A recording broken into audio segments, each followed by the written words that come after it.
So for the last couple of books, I realized that I didn't like give a solid description of what they were about. I think I did for like it was fine for Salem's Lot, but I didn't really tell you what what The Long Walk is about. Um, but because the movie came out recently, I feel like I'm okay with get by with that one. This one that I'm going to talk about, which is probably the first negative book that I'm putting on here that is influential in a bad way. Because I have a couple of those on my list. I have a couple that are influential in a bad way. This is one of them. This book is called Cell, also by Stephen King. I have a few. I am okay, but Cell.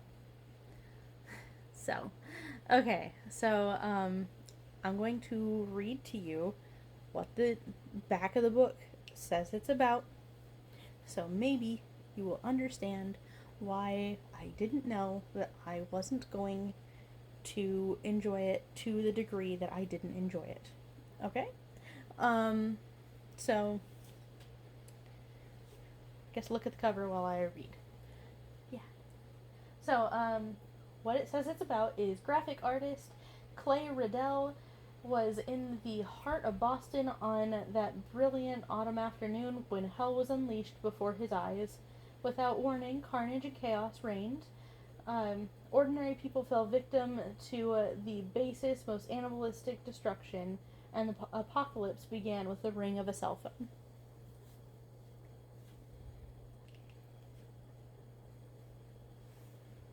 Cell is Stephen King's love letter to himself about how he didn't he probably changed his mind by now, but didn't like the progress of technology. Um, uh, it's very much giving those darn kids with their cell phones ruining the world. That's not why I hated it, by the way. I was fine with that. I was fine with him having a hot take about cell phones being an old man. That's perfectly fine. I'm good with that. I'm good with this, like, zombie esque apocalypse. I enjoy zombie books. Um, I I enjoy zombie media.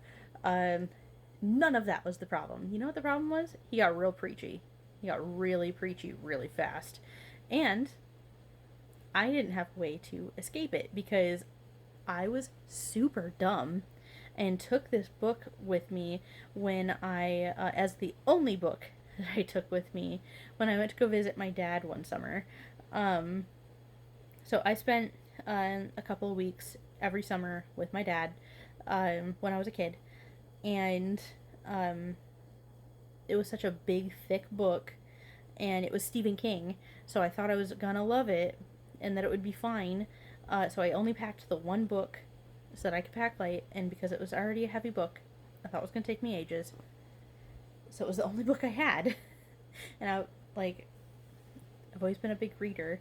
I need to read more now. I've been neglecting reading more, at least not quickly. Um, we'll talk about more, we'll talk about that later. Um, but I've always been a big reader, and I always took books to my dad's house. It was the only book I had, and instead of asking somebody like my aunt or my dad for a different book, I just tried to power through because I was trying really hard to be the best kid ever and not need anything. What that meant, all I had was like TV when my dad was at work, or that book that was super preachy, super preachy. I do not like being preached at. I never have, and I never will. I'm sure.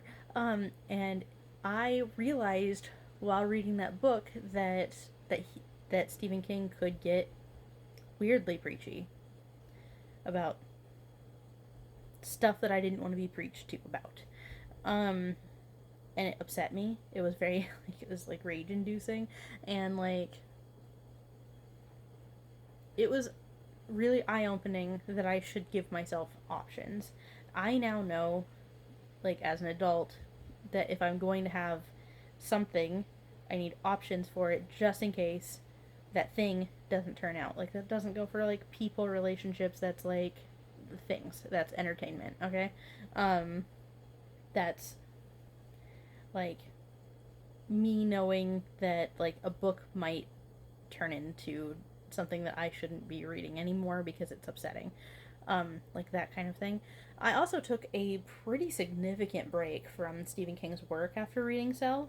Um, and I only came back to it when I learned that my grandma and my eldest brother used to exchange Stephen King books. Um, and that really, like, because I've lost both of them, because I wanted to be closer to both of them, um, I I got back into reading Stephen King. I shared that with my family, and they like opened up to me with their reading of Stephen King, and it became even more of a family connection. Um, and I found that to be beautiful. So I still love Stephen King's work.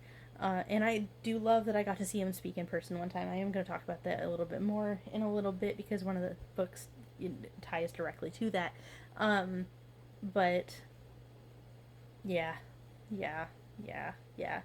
Cell's too preachy. I hate how it ended. I didn't. I, I think the son character was probably okay. I hated the main character. I hated him. Um, and because I was too wrapped up in trying to be like the best girl and not need anything, I didn't ask for a different book. So I just suffered through it, and I was mad that I suffered through it, and that it didn't. That it just never got better. It was just bad. It was just. So now, whenever I read Stephen King books, I do research first.